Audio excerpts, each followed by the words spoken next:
Welcome to the Heart of a Viking. This channel offers elementary art lessons taught by Mrs. Minto from the Cape Henlopen School District in Delaware. I look forward to virtually creating with you. There are new lessons posted weekly. Subscribe to the channel to make sure you don't miss a single one. So go grab your art supplies and your thinking caps and let's begin.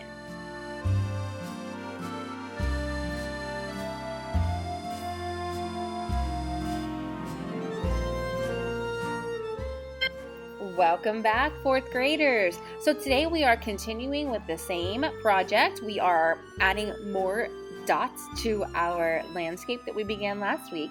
What I'd like for you to do today is start with green. So hopefully you finished your blue, and today we're going to start with green. Almost the entire rest of the painting is going to be green to start with.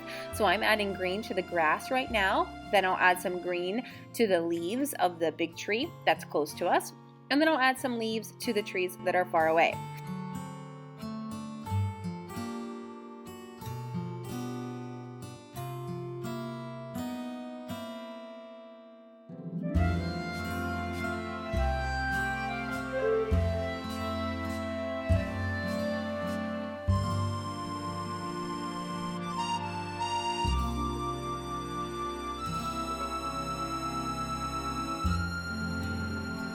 Okay, so now that the trees are all done and the grass, I'm going to let my painting dry a little bit.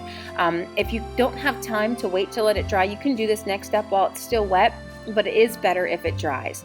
All right, so what I'm going to do is I'm going to try to not let the colors actually mix together. I want the blue dots on the green dots, not mixed in with the green dots, but on top of them. Up close, it's going to look weird.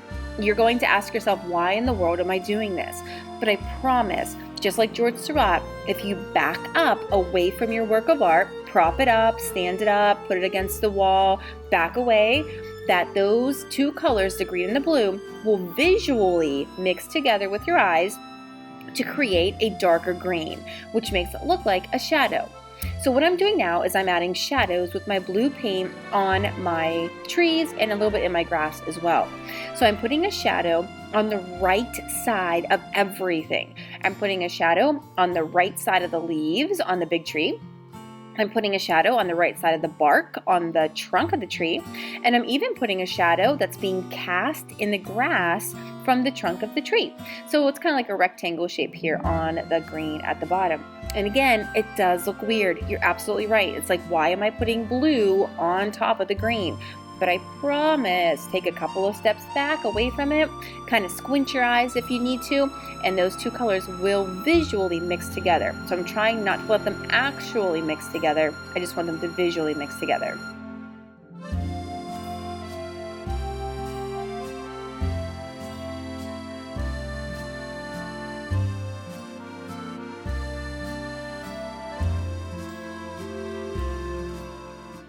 Next, I'm going to do the same thing with yellow on the opposite side of everything, like the sun is shining. So the sun's going to highlight the left side of everywhere, kind of bringing some warmth and a brighter color of green on the opposite side. And again, trying not to let the yellow mix in, but trying to let the yellow just sit on top of the green so that they visually mix together later.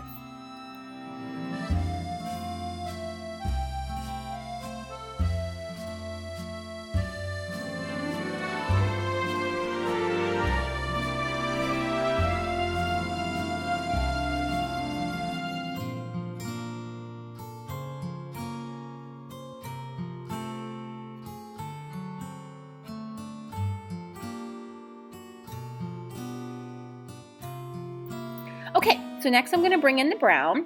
The brown's just going to be for the trunk of the trees and the little bit of land that's on the opposite side of the water. So I'm going to reuse my yellow Q-tip.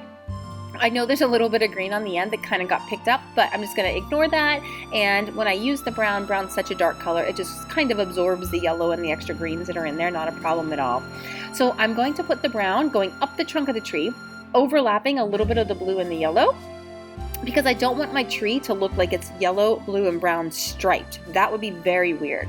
But what I do want to do is I want to allow some of the yellow to show and some of the blue to show, so that when this tree is on my painting and the painting is all done and I back up away from it, that my eyes visually mix the browns, the blues, and the yellows together to make a highlighted edge of the tree and a shadowy edge of the tree. So make sure you overlap the yellow and the blue a little bit, but make sure you don't totally cover them up.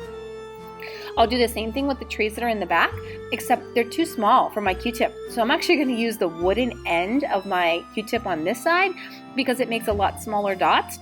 So I'm going to use that wooden end to do the little tiny chunks of the tree that are on the opposite side. And then of course I'll do the land with whichever side is more comfortable for you.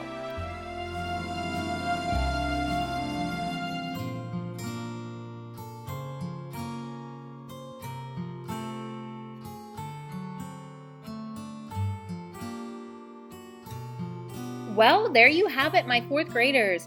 Your finished George Seurat pointillist painting. This was a really tricky technique that we've never done before. However, it's a technique that the more you practice it and continue to use it, the better and better and better you can get. We started a little bit today with that color mixing in the greens with the yellows and the blues mixed in, but there's a lot we could do with the water and the sky as well. So there's lots of room for improvement and growth in this painting, but for today, it's all done. So we're going to finish it up right there. I hope you had a great time learning about pointillist painting, George Seurat, and the island of the Grand Jatte. And I hope to see you back here next time for a new project at the Heart of a Viking.